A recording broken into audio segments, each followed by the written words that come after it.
Halo Tribuners, bagaimana kabar Anda hari ini? Senang sekali saya Ilu Devi dapat kembali berjumpa dengan Anda kali ini dalam program podcast spesial peringatan Hari Gizi Nasional. Hari ini tanggal 25 Januari 2023, kita tengah memperingati Hari Gizi Nasional dan kita telah melihat bahwa masalah-masalah gizi di Indonesia akhir-akhir ini adalah masalah stunting, dan kita tahu bahwa stunting di Indonesia itu terjadi di 24,4% anak di Indonesia dan juga 27,4% untuk anak balita di Sulawesi Selatan. Dan untuk membahas mengapa stunting ini dapat terjadi, kemudian bagaimana cara pencegahan stunting itu, kita sudah menghadirkan dua narasumber di studio Tribun Timur untuk membahas bagaimana sebenarnya untuk menangani stunting ini dan juga spesial Hari Gizi Nasional. Untuk itu kita sudah bersama dengan dua narasumber. Kita sapa terlebih dahulu Ibu Irsa Tamru dari Persatuan Ahli Gizi Sulawesi Selatan. Selamat pagi Ibu. Selamat pagi. Bagaimana kabarnya hari ini? Alhamdulillah sehat. Baik Ibu. Nah ini juga kita di hari yang sangat kita rayakan bersama-sama ini, Hari Gizi Nasional. Mungkin nanti Ibu akan menyampaikan bagaimana sih sebenarnya cakupan gizi yang baik untuk anak-anak di Indonesia, khususnya juga di Sulawesi Selatan. Baik, untuk narasumber kita yang kedua adalah Ibu Nike Frans dari UNICEF. Selamat pagi Ibu. Selamat pagi Mbak. Bagaimana kabarnya hari ini? Sehat. Baik, nah Ibu Nike juga dari UNICEF mungkin nanti akan memberikan banyak tips juga untuk para ibu khususnya di rumah yang sedang menonton dan juga siapapun gitu yang sedang merawat anak untuk tumbuh kembangnya. Baik, untuk peringatan Hari Gizi Nasional ini, hari ini tanggal 25, kita pengen tahu nih pemirsa di rumah atau Tribuners juga pengen tahu terkait protein hewani begitu Bu, untuk pencegahan stunting. Mungkin yang pertama untuk MPASI dulu ya, karena kita tahu bahwa di Indonesia ini ada sedikit problem Ibu. Kita lihat di media sosial banyak bayi yang akhirnya sakit kemudian sampai meninggal karena pemberian MPASI yang kurang tepat waktu, kurang tepat porsi. Seperti misalnya baru umur berapa bulan udah dikasih makan pisang, baru umur berapa bulan udah dikasih minuman kopi atau minuman-minuman yang sebenarnya belum pantas untuk dikonsumsi bayi. Nah, kapan sebaiknya MPASI ini mulai diberikan untuk bayi? Baik, terima kasih Bu Ila. Jadi untuk bayi yang kita harapkan ketika bayi itu sudah mencapai usia 6 bulan, disitulah kita mengharapkan bayi itu sudah mendapatkan MPASI. Nah memang betul sekali yang seperti yang disampaikan tadi, bahwa kadang itu ibu terlalu cepat memberikan MPASI kepada anaknya karena yang pertama, dia melihat katanya anaknya sudah kasih keluar-keluar lidahnya. Terus dia cepat mau lihat besar, gemuk, ya. Nah itu, padahal sebenarnya kita tahu bahwa usus bayi itu belum siap untuk menerima makanan, ya. Nah, jadi kita mengharapkan ketika ASI-nya sudah dia sudah mendapatkan ASI sampai di usia 6 bulan. Nah, disitulah kita mulai mengenalkan makanan di usia 6 bulan. Ya, seperti itu. Jadi di usia 6 bulan itu kita harapkan ibu itu sudah memberikan MPASI kepada anaknya. Baik, berarti usia 6 bulan ya. Kalau di bawah usia 6 bulan dilarang begitu ya Bu untuk pemberian MPASI? Ya, kita harapkan di 6 bulan ya. Karena pemetaan usus itu sudah bagus ya. Sehingga kita mengharapkan ibu memberikan ini karena jangan sampai beberapa kejadiannya kita lihat di media sosial ya, bahwa ibu itu memberikan makanan lain seperti nasi atau beras, dan ada beberapa kasus yang saya dapatkan dia sudah memberikan kacang hijau ya yang ditumbuk. Nah, terjadilah perdarahan usus ya, karena sebenarnya bayi itu belum siap untuk menerima makanan tersebut. Baik, ya. Jadi pada usia sampai 0 sampai 6 bulan itu kita mendapatkan ASI. ASI Nah, eksklusif. Itu adalah makanan terbaik untuk bayi. Nah, nanti selanjutnya kita berikan MPASI. Nah, ini kita menghindari hal-hal seperti itu. Banyaknya kejadian dia sudah memberikan, akhirnya anaknya meninggal. Ya, betul. Yang di media-media kita lihat, ya itu terlalu dini diberikan. Baik, karena mungkin masyarakat Indonesia banyak yang masih melekat sama budaya. Kalau orang dulu katanya bilang udah boleh dikasih ini, kayak gitu kan.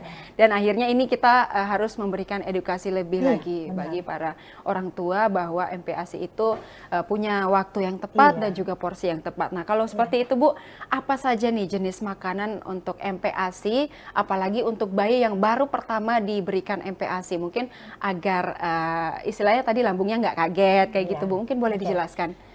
Kalau di usia 6 bulan sudah kita bisa memberikan makanan ya. Jadi kita awali dengan makanan lumat ya. Jadi makanan lumat itu kita berikan kepada bayi. Itu untuk yang baru pertama kita mengenalkan ya. Jadi tetap kita memberikan protein ya. Kemudian dan makanan-makanan yang lain, sayur-sayuran, buah dan lain sebagainya, itu sudah bisa langsung kita berikan. Tetapi kita lihat bahwa ini kita berikan secara bertahap, ya seperti itu. Baik, untuk protein begitu ya Bu. Dan ini juga mungkin teksturnya boleh diperhatikan juga untuk jadi bayi. Teksturnya itu dia lumat ya, makanan lumat. Jadi kita ambil ya. Kalau orang Makassar bilang itu diulek, dicobek-cobek dulu ya. Setelah itu kita saring dan bisa diberikan kepada anaknya ya. Jadi makanan yang ada itu kita berikan langsung kepada anak tersebut. Baik, nah tadi terkait protein begitu ya, makanan atau MPASI untuk bayi atau balita yang mengandung protein. Nah ini juga kita tahu bahwa protein itu selain kalau di sayur-sayuran mungkin atau di tanaman mungkin ada dari tahu tempe atau kedelai seperti itu kan. Dan kita pengen tahu kalau pangan protein hewani itu seperti apa. Mungkin Mbak Nika dari UNICEF boleh menjelaskan kepada Tribuners? Ya, baik. Jadi protein hewani itu artinya makanan kaya zat gizi protein yang didapatkan dari sumber hewani. Iya, betul. Nah, contoh-contohnya itu seperti telur, segala macam telur ya, mulai dari telur ayam, ayam kampung, bebek, telur puyuh, ya segala macam telur. Lalu daging-dagingan dan ikan-ikanan. Nah, kebetulan di Sulsel ini, Sulawesi Selatan, kita kaya makanan ikan ya, betul. Baik pun ikan air tawar maupun ikan air laut ya, sangat kaya di sini. Dan protein hewani itu bukan hanya di ikan yang mahal-mahal ya, tapi semua jenis ikan. Jangan sampai nanti dikira cuma di salmon gitu ya. Betul, kan itu sekarang tren juga ya, memberikan MPASI salmon. Pasti orang tua bangga ya memberikan berbagai makanan-makanan seperti itu. Tetapi perlu diperhatikan protein hewani itu tidak harus mahal. Begitu juga dengan daging-dagingan, ayam, daging bebek, lalu daging sapi, daging kambing, ya segala jenis. Nah itu adalah protein hewani. Nah kebetulan tahun 2023 ini Hari Gizi Nasional memiliki tema yaitu isi piringku kini kaya protein hewani. Artinya di dalam piring makanan kita, terutama untuk anak balita, itu harus dipenuhi dengan protein hewani. Nah, mengapa sampai ini dijadikan tema Hari Gizi Nasional? Ternyata protein hewani ini bisa mendukung pertumbuhan perkembangan seorang anak, dan bahkan anak-anak yang makan protein hewani secara teratur setiap hari dan juga sesuai jumlah, itu bisa dicegah dari bahaya stunting. Iya, betul. Jadi stunting itu bisa dicegah dengan konsumsi protein hewani setiap hari sesuai jumlah dan juga teratur setiap kali makan. Kalau bisa dalam setiap kali makan, makanya temanya isi piringku. Artinya di setiap kali makan di dalam piring itu diusahakan harus ada protein hewaninya. Baik, nah mungkin juga untuk protein hewani ini untuk batita, mungkin anak-anak yang sudah agak gede itu mereka tidak masalah untuk memakan protein hewani karena teksturnya agak keras gitu. Mungkin untuk bayi sendiri bagaimana pemberian protein hewani yang tepat ini agar mereka juga bisa, istilahnya kan mereka belum punya gigi gitu, anak-anak bayi ini. Bagaimana caranya supaya dapat dikonsumsi dengan aman begitu? Ya, jadi sebagai orang tua harus kreatif ya dalam mengolah makanan. Tadi sudah disebutkan oleh Bu Irsa bahwa saat pengenalan makanan pertama itu sebenarnya semua makanan itu bisa dikenalkan, termasuk protein hewani. Nah, contohnya telur. Nah, telur ini bisa dibuat berbagai macam olahan. bisa, maksudnya telur rebus misalnya bisa dilumatkan, contohnya kuning telur yang sangat kaya gizi itu ketika dilumatkan itu bisa hancur sekali dan bisa diberikan kepada anaknya. Begitu juga dengan putihnya, bisa disaring dan sebagainya. Demikian juga kalau dia sudah agak-agak usia bertambah, bisa diberikan berbagai jenis ya, termasuk daging itu bisa digiling begitu. Ikan itu kan kalau dihancurkan juga bisa hancur. Jadi tergantung setiap fase pertumbuhan bayi itu punya kebutuhan terhadap tekstur yang berbeda-beda. Tinggal bagaimana seorang ibu atau ayah ya di rumah mempersiapkan makanan sesuai dengan usia perkembangan bayinya. Baik, berarti ibu-ibu dan bapak-bapak di rumah ini dituntut untuk lebih kreatif begitu ya, mengenalkan makanan kepada anak atau bayi, karena jangan sampai juga bayinya jadi pilih-pilih makanan begitu ya, betul. Karena ada yang tidak suka sayur misalnya, tidak suka daging misalnya, itu kita sebagai orang tua harus punya cara-cara kreatif begitu untuk memperkenalkan makanan kepada anak. Nah, tadi kita sudah bahas terkait apa yang baik untuk diberikan. Nah, untuk konsistensinya nih Bu, bagaimana kemudian konsistensi makanan untuk usia bayi yang dari 6 bulan hingga 23 bulan? Oke, terima kasih. Jadi untuk konsistensinya kita di awal tadi saya sudah katakan bahwa di usia anak 6 sampai 8 bulan itu dia makanan lumat. Jadi seperti tadi kita hancurkan ya diulek, kemudian disaring ya, kemudian diberikan kepada anak. Nah, kemudian untuk kekentalannya di usia 6 bulan itu kita bisa lihat, mungkin pada ini untuk usia 6 bulan kita bisa melihat bahwa kekentalan yang bagus ini seperti ini.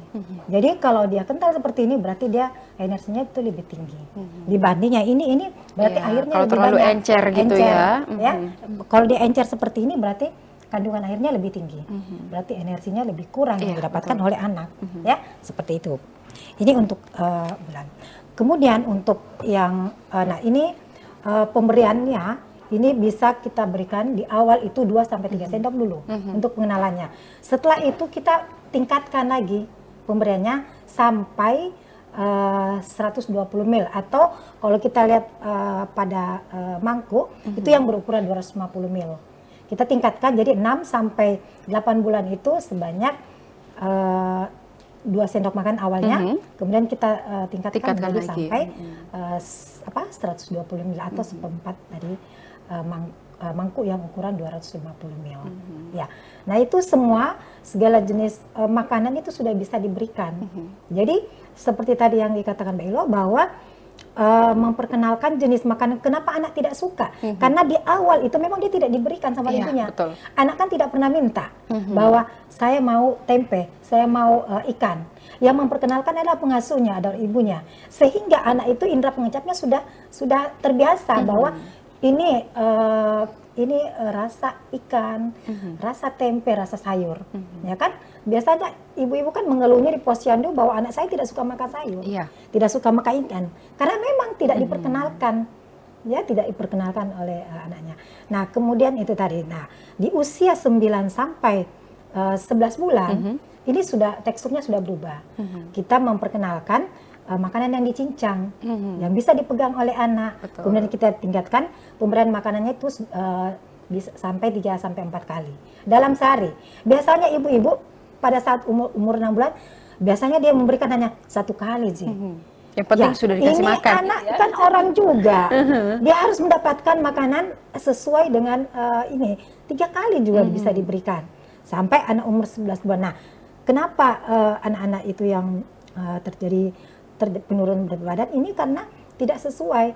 Mungkin dia hanya 1 kali sehari diberikan. Sama dengan anak yang kelompok usia 9 sampai 11 bulan. Yang lebih banyak diberikan apa? Jajanannya. Ya, sehingga anak itu merasa kenyang. Makanan yang ini seharusnya yang dia dapatkan itu sudah tidak sesuai lagi. Jadi kita tingkatkan menjadi 3-4 kali dia kita berikan, termasuk snacknya, makanan selingannya. Betul. Ya. Jadi bukan hanya mamanya saja yang selalu makan selingan, pisang goreng dan lainnya. Anaknya jadi nonton, ya berikanlah kepada anak tersebut, ya. Jadi kita tingkatkan menjadi 3/4, ya, 3/4 mangkuk gitu.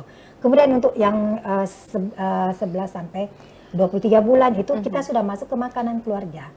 Jadi apa yang dimakan oleh keluarga itulah yang kita berikan kepada anak. Sama dengan mulai dari usia 6 bulan.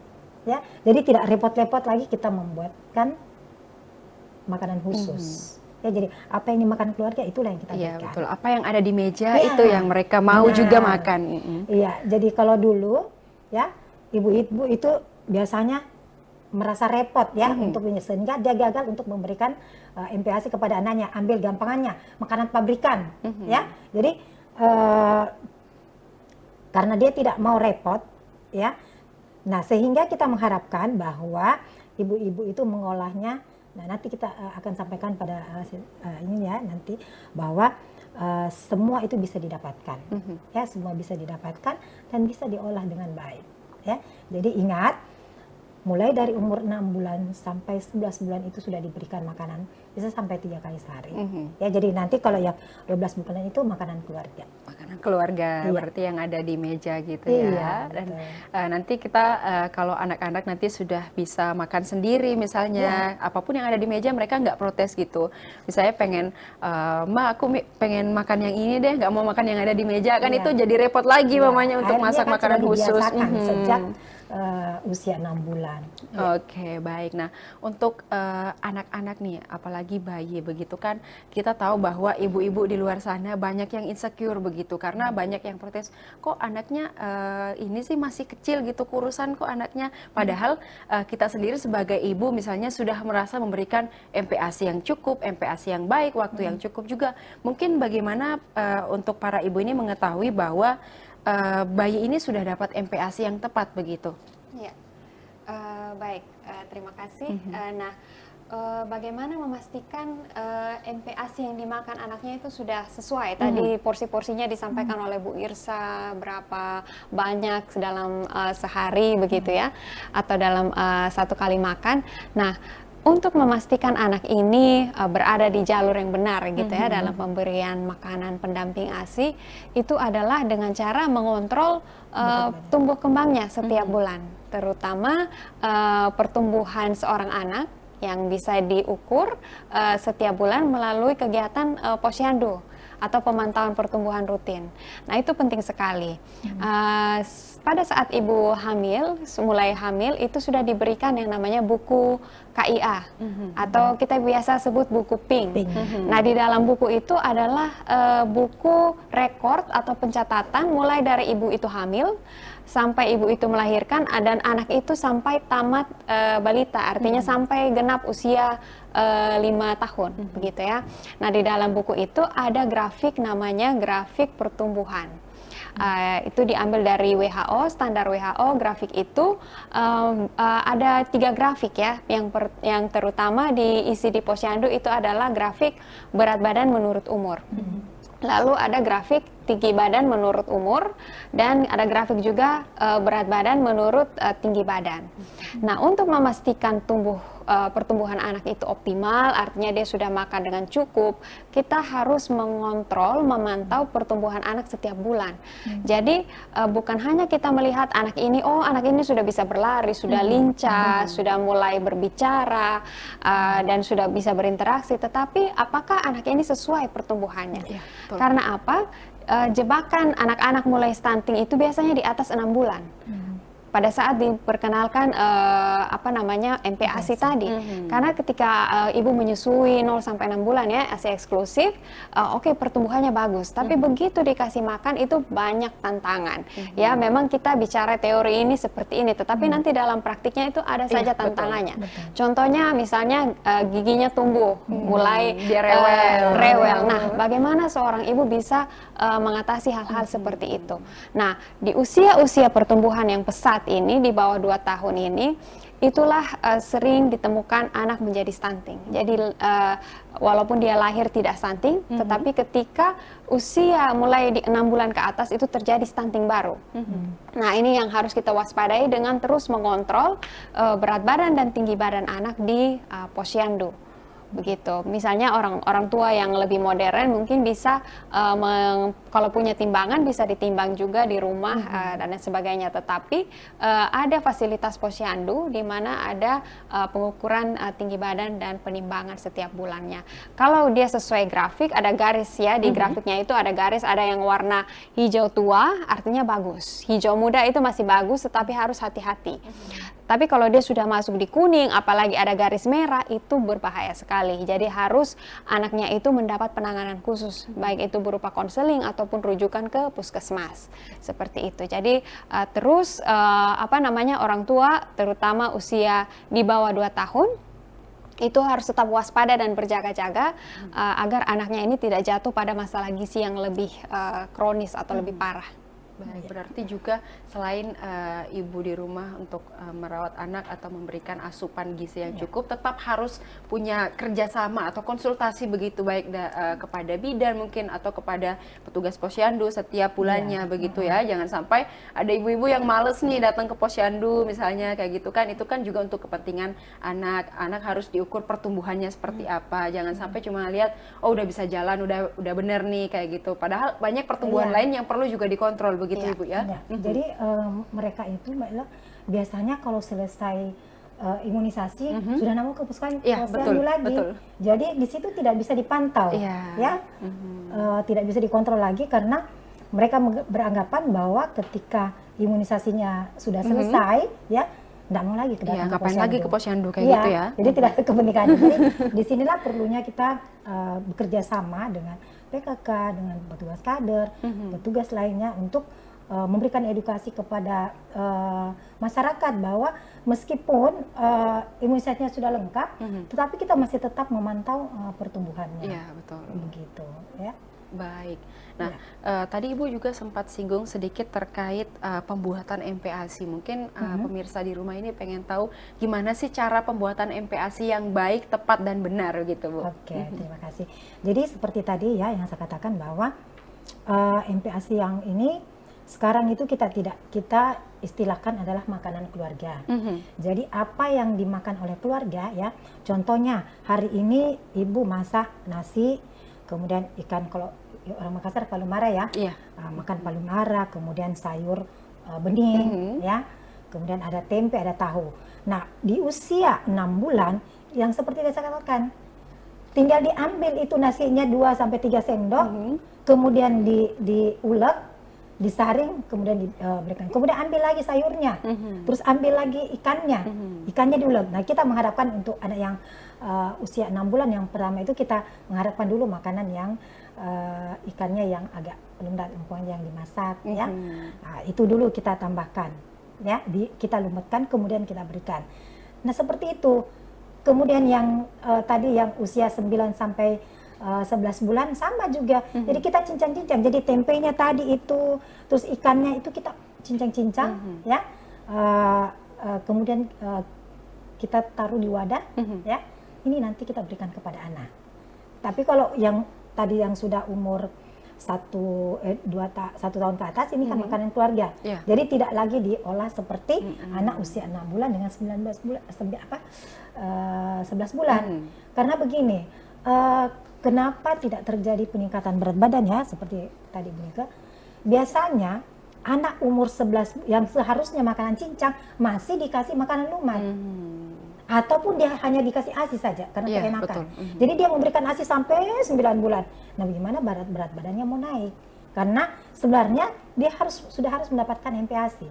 Jadi hanya 100% ASI tok itu ketika 6 bulan.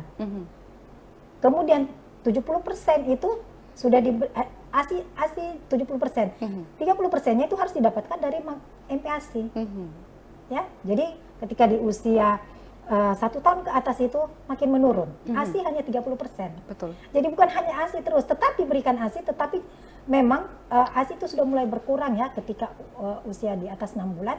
Tetapi tetap diberikan ASI dengan memberikan tambahan MPASI. Jadi itu kita mengolah tidak lagi harus repot-repot, tidak lagi dilakukan seperti di blender. Kalau dia di blender, artinya dia ada penambahan air. Betul. Ya? Jadi ibu-ibu kalau mau usia 6 bulan kekentalannya yang kita sudah perlihatkan tadi itu, nah itu kita bisa tambahkan dengan kuah sayur, kuah ikan, ataupun dengan ASI ibunya. Jadi ASI ini itu untuk memberikan kekentalan yang bagus.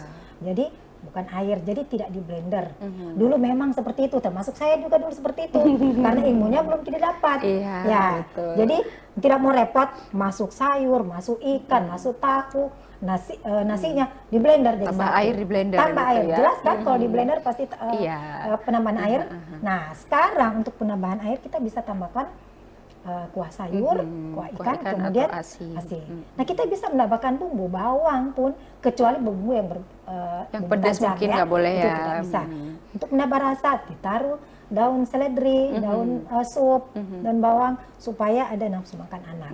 Ingat tadi yang saya katakan bahwa ibu yang memperkenalkan, betul. Bukan ibu yang mencoba. Ibu mencoba dia bilang, kurang-kurang asin, kurang-kurang manis, iya, tambahin ini. Anak tidak pernah meminta bahwa tambahi garam, mak, tambahi gula. Ya, jadi itu ya kita membuat simple sebenarnya, sehingga diharapkan sekarang ibu itu mampu membuat, karena kita hanya mengambil dari makanan yang yang dimasak oleh ibu, ya. Termasuk itu semua ada protein hewaninya, ada protein nabati, ada sayurannya, ada buahnya, ya. Jadi nggak usah repot-repot lagi pergi beli makanan pabrikan, itu harus disiram lagi dan sebagainya, ya. Jadi, dan itu juga akan membiasakan bayi untuk makan itu aja gitu ya. Tidak ada variasinya. Iya betul. Ya, tidak ada variasinya. Dan juga nanti untuk pemberian air mungkin boleh di gelas tersendiri gitu ya Bu, untuk bayi, untuk diberikan, jangan dicampurkan ke makanannya gitu. Cukup dengan air sayur, air ikan, kemudian atau ASI tadi. Kalau stok ASInya ibu banyak, bisa dilarutkan. Baik Bu, mungkin ada pertanyaan sedikit juga ini Bu, untuk pemberian susu formula, tepatnya seperti apa Bu? Ya, untuk kami ya, kami tidak menganjurkan susu formula kecuali ada indikasi medis. Ya, ada hal-hal tertentu untuk pemberian susu formula.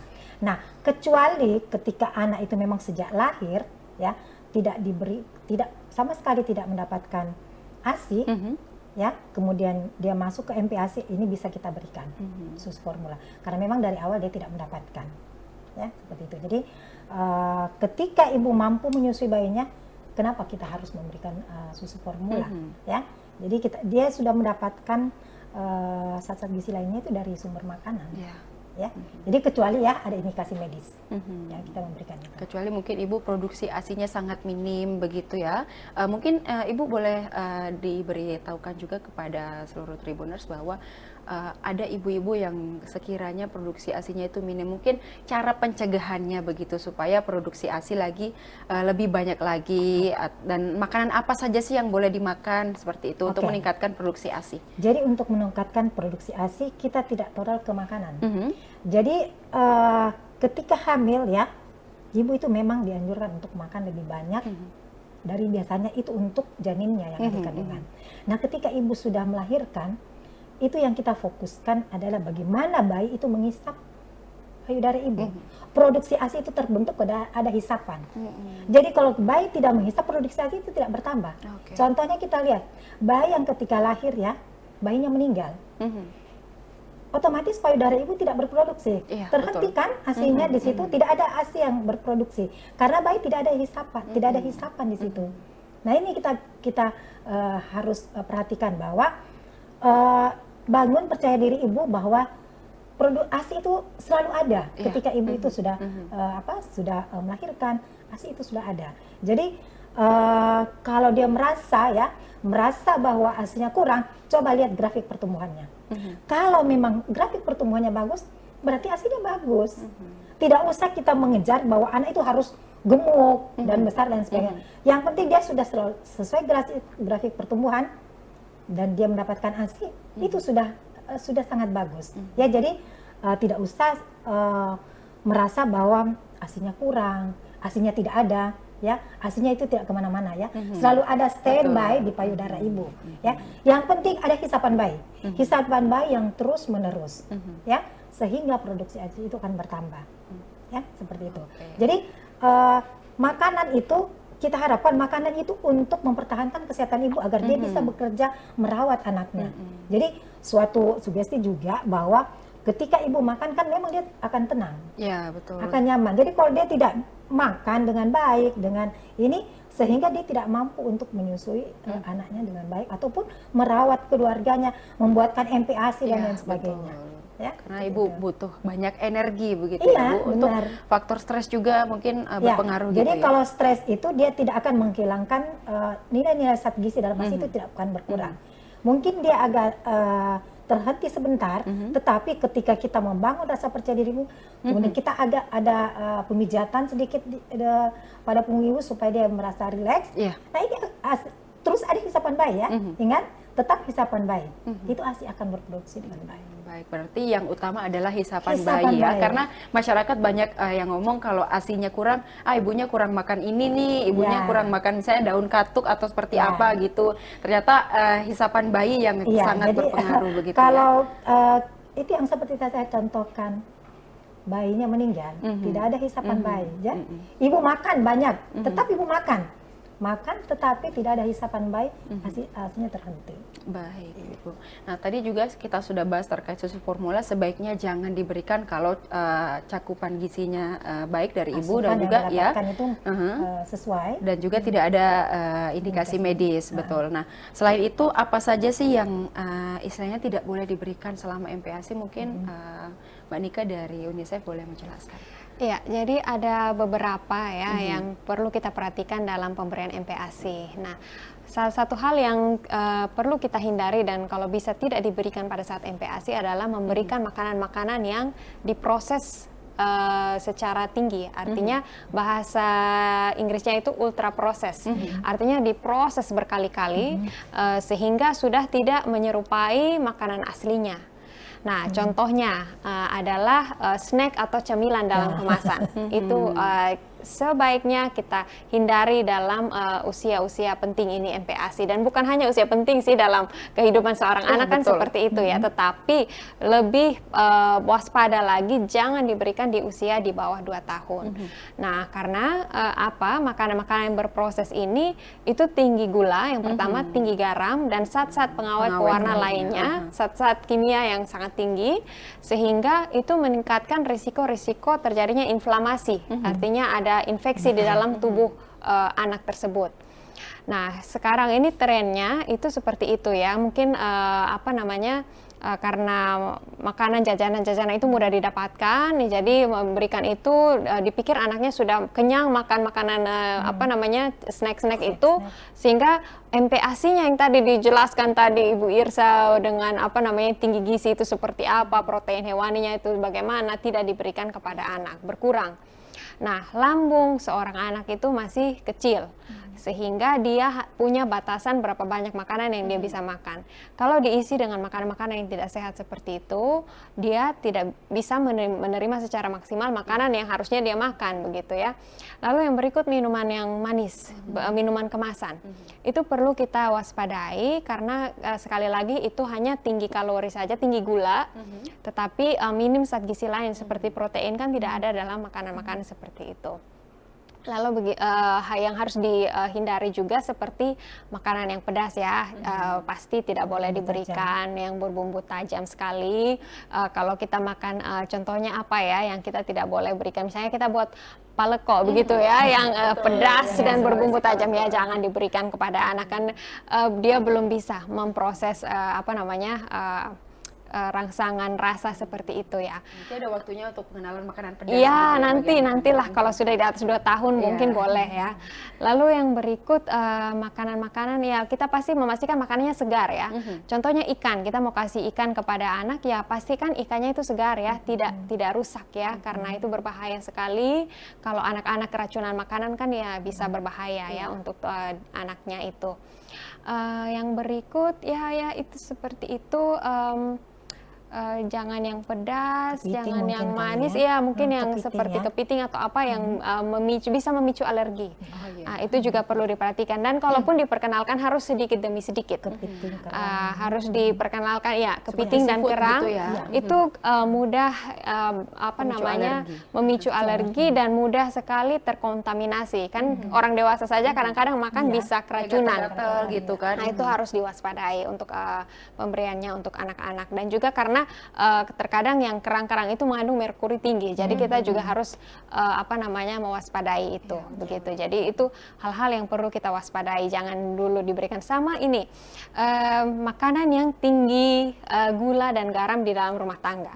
Tadi Ibu Irsa menjelaskan makanan rumah tangga yang diberikan, tetapi jangan juga makan rumah tangga sudah ditambahkan vitsin, sudah ditambahkan penyedap berbagai MSG, lalu gulanya tinggi, garamnya tinggi, kita berikan pada anak.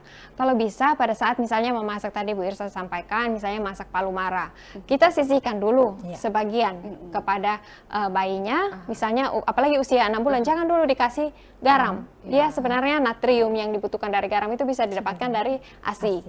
Dan makanan sebenarnya segar itu sudah mengandung natrium. Jadi jangan dulu.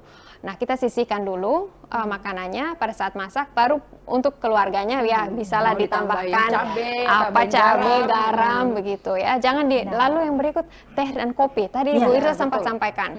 Kenapa teh dan kopi tidak boleh diberikan? Karena teh dan kopi itu mengandung zat-zat yang bisa menghambat penyerapan zat gizi, ya, terutama zat besi. Zat besi. Jadi ketika kita makan, anak itu makan lalu kita kasih dia teh, beberapa zat besi, beberapa kandungan zat besi itu bisa terhalang penyerapannya karena minum teh dan kopi. Lalu kafein. Kafein kita saja tinggi di kopi betul ya. Nah, itu bahaya karena dan zat-zat lainnya yang ginjal anak itu belum siap untuk menerima. Nah, jadi itu ada beberapa hal yang perlu kita waspadai. Menarik tadi terkait kopi dan teh. Ini baru-baru nih ada kasus di Twitter, orang menyebarkan, mereka lihat di aplikasi TikTok ada ibu yang memberikan anaknya kopi karena diberikan anaknya kopi susu karena dianjurkan untuk tidak memberikan kental manis, karena banyak orang tua dulu memberikan kental manis dan akhirnya dia beralih ke kopi susu karena di situ dia merasa kopi susu ada susunya. Lalu diberikan kepada anaknya, ternyata itu memang sangat tidak dianjurkan begitu ya. Untuk diberikan kepada anak. Ini juga perlu kita perhatikan ya, seringkali iklan makanan itu menyebutkan susu. Iya, betul. Nah, misalnya biskuit susu. Iya, biskuit susu. Padahal tapi susunya sangat sedikit. Kalau kita lihat di komposisi mungkin 1% saja dari total di situ. Begitu juga kopi susu. Nah, kalau yang susu kental manis awalnya kan kita sebutkan susu kental manis. Sekarang sudah dilarang. Hanya kental manis. Ya, karena itu isinya gula kebanyakan. Nah, itu berbahaya sekali. Tapi masih kita temukan mungkin di daerah-daerah yang minim informasi, orang tua memberikan susu kental manis karena dengan anggapan itu susu enak rasanya karena manis tinggi, harganya pun murah. Iya, harga murah, diberikanlah kepada anaknya. Nah, itu yang tugas besar kita ya. Juga kalau kita sudah paham ya, kita berbagilah info-info seperti ini kepada orang lain sehingga bisa memberikan yang terbaik lah untuk anaknya begitu. Jadi jangan kita jatuh pada iklan-iklan yang notabene di situ tulisan susu, padahal apalagi kalau masih menyusui itulah yang terbaik. Pada saat MPASI kan makanan pendamping ASI. Tetap harus ada ASI harus juga. ada ASI-nya. Betul, baik. Dan juga kita tahu bahwa makanan seperti itu manis gitu, jangan sampai anak-anak hanya suka makanan manis gitu, akhirnya nggak mau makan nasi, nggak mau makan sayur yang notabene rasanya hambar gitu kan, karena sudah terbiasa makan makanan manis. Mungkin Mbak Nika untuk rekomendasi global begitu untuk MPASI seperti apa? Ya. Rekomendasi global MPASI yang pertama, lanjutkan ASI dulu. Lanjutkan ASI, tetap memberikan ASI sampai minimal usia 2 tahun. Itu yang pertama. Lalu yang berikut adalah makan makanan densitas tinggi atau makanan yang kaya zat gizi. Nah, salah satu rekomendasi global itu adalah utamakan protein hewani. Jadi sebenarnya sejalan dengan tema Hari Gizi Nasional kita. Jadi utamakan protein hewani. Tetap ada sayur dan buah, tetap ada protein nabati seperti tempe, tahu, kacang-kacangan, kacang merah dan lain sebagainya. Tetap ada nasinya atau kentangnya. Tetapi kita perlu mengutamakan protein hewani dalam setiap kali makan. Jadi tinggi gizi. Setiap kali suap anaknya mangap itu, begitu disuap anaknya buka mulut itu setiap suapan kalau bisa ada protein hewaninya dan tinggi gizi sehingga pertumbuhan anaknya bisa dimaksimalkan. Itu rekomendasi global. Lalu itu tadi, hindari junk food dan makanan berproses tinggi, hindari segala macam jenis jajanan berkemasan dan minuman kemasan yang tinggi gula, tinggi garam itu. Itu adalah rekomendasi utama. Tapi ada juga rekomendasi rekomendasi nasional yang mungkin Ibu Irsa bisa tambahkan. Ada rekomendasi PMBA seperti 4 bintang dan lain-lain yang bisa ditambahkan. Jadi kalau kita lihat rekomendasinya itu sebenarnya kan ada menu yang kita istilahkan ya, menu 4 bintang. Jadi 4 bintang tadi itu jadi dalam satu piring itu sudah ada karbohidratnya, kita dapatkan dari nasi. Betul. Ya. Kemudian proteinnya, protein hewani dan nabati. Kemudian ada sayur-sayurannya, ya. Jadi sayur yang berwarna ataupun yang warna hijau itu ada, dan ada buahnya, ya. Jadi 4 bintang. Jadi kalau dia hanya 3 nasi saja dengan ikan berarti cuma 2 bintang yang didapatkan, bukan 4 bintang. Jadi itu yang kita harapkan bahwa di dalam satu kali makan dalam piring itu sudah ada menu 4 bintang yang didapatkan. Nah tadi menyambung ya, saya juga lupa ya, baru ingat bahwa penggunaan wadahnya itu. Iya, betul. Nah biasanya kan 4 bulan itu ibu mau mengambil gampangnya, dia menggunakan botol. Ya jadi kalau ibu menggunakan botol ketika anak yang baru 6 bulan ya, dia mungkin malas untuk menyendok, dia masukkan dalam botol. Kan biasanya saya dapatkan itu dia potong anunya, apa namanya, ujungnya gitu. Ada ujung sendok. Nah itu sebenarnya lebih bagus kalau menggunakan ini karena kita tahu bahwa kalau dia menggunakan botol, menyucinya lagi itu kita takutkan itu tidak higienis. Kurang ini ya. Apalagi kalau daerah-daerah yang kurang sumber airnya itu agak jauh ya. Kalau di daerah-daerah pedesaan itu kan susah mendapatkan air. Jadi kita mengharapkan yang tidak pakai dot, kemudian bisa disendokkan dengan menggunakan wadah yang ini yang mudah dicuci, ya seperti itu. Karena ibu-ibu merasa itu lebih praktis kali ya. Jadi sebelum ibu-ibu nanti menyiapkan ini, pokoknya kita mengharapkan bahwa ibu itu mencuci tangan dulu setiap mengolah makanan itu, mencuci tangan dulu, ya, jaga kebersihan, ya. Kemudian dihindari dengan pada saat di dapur itu hindari dengan makanan zat-zat yang berbahaya. Biasanya mungkin kalau di kampung itu racun rumput, ada disimpan di dekat makanan. Itu yang perlu kita perhatikan, hindarkan dari itu, dijauhkan semua. Baik, dan juga mungkin untuk proses pencucian wadah makanan ini ada sekarang sudah tersedia sabun khusus begitu ya untuk tempat makanan bayi, mungkin itu boleh dipraktekkan bagi ibu-ibu di rumah. Dan juga pemberian makanan kepada bayi mungkin disuap secara manual, itu juga akan mengajarkan bayi bagaimana sebenarnya cara makan yang baik begitu ya Bu. Dan yang terpenting itu hubungan orang tua dengan anak. Nah ketika dia menyuapkan berarti dia berinteraksi dengan anak tersebut. Anak merasa dapat kasih sayang gitu ya. Nah biasanya kalau dia hanya kasih pegang botolnya yang berisi makanan, anaknya bisa pegang sendiri, ibunya tinggalkan. Jadi tidak tahu apa tersedak atau tidak. Nah, kalau ketika ibu yang langsung menyuapkan anaknya, dia bisa berbicara, ya, penuh kasih sayang kepada anaknya, sehingga anak ini mendapatkan sentuhan dan ini sangat terekam dengan otak baik. Ya. Karena ibu-ibu sekarang juga jangan sampai anaknya dikasih makanan, ibunya main HP. Betul. Seperti itu. Anaknya sudah batuk-batuk, tidak. Jangan sampai anak juga merasa diacuhkan begitu ya Bu. Jadi itu gunanya sekarang bahwa adalah makanan keluarga. Jadi usahakan anak ini makan dengan anggota keluarga lainnya. Betul. Ya? Istilahnya mereka tetap dapat kebersamaan dengan keluarga gitu ya. Baik Bu. Untuk memperingati Hari Gizi Nasional ini Bu, mungkin ada perayaan-perayaan atau event-event yang diadakan dari Persagi mungkin dan juga UNICEF, mungkin boleh dijelaskan Ibu? Oke, terima kasih. Jadi insya Allah kegiatan-kegiatan kita ini ada menu MPASI, lomba menu MPASI ya. Kemudian ada lomba TikTok, lomba senam. Kemudian nanti perayaannya ini kita juga akan mengadakan konseling gizi, ya, konseling gizi, basar buah dan itu akan diadakan di Taman Pakui. Taman Pakui. Ya, insya Allah akan dihadiri oleh Bapak Gubernur. Baik, itu tanggal berapa Bu kalau tanggal boleh 25. Tahu? Tanggal 25 bulan Iya, Februari, bulan ini? Iya. Oh, berarti hari ini ya? Hari ini. Oke, mungkin itu ada banyak sekali kegiatan yang bisa diikuti oleh masyarakat begitu ya, selain untuk acara meriah-meriahan dan juga itu sebagai edukasi, betul sekali Ibu. Kalau dari UNICEF sendiri, apakah ada event-event tertentu untuk memeriahkan Hari Gizi Nasional ini? Ya, kami juga turut menyebarkan info-info penting ya. Seperti hari ini juga kegiatan hari ini, dan juga nanti ada beberapa kegiatan webinar dan talk show yang sebenarnya menyebarkan informasi-informasi penting, pencegahan stunting, MPASI tinggi protein hewani, lalu makanan ibu hamil yang tinggi protein hewani, seperti itu. Untuk semuanya untuk pencegahan stunting dan merayakan HGN 2023. Yang ke-63.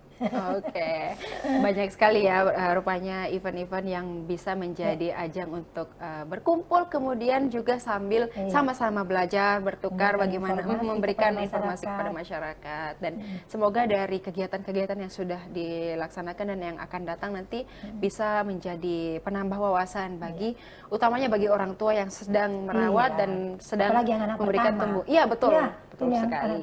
Jangan sampai ada ibu-ibu yang baby blues gitu ya kan Bu? Iya benar.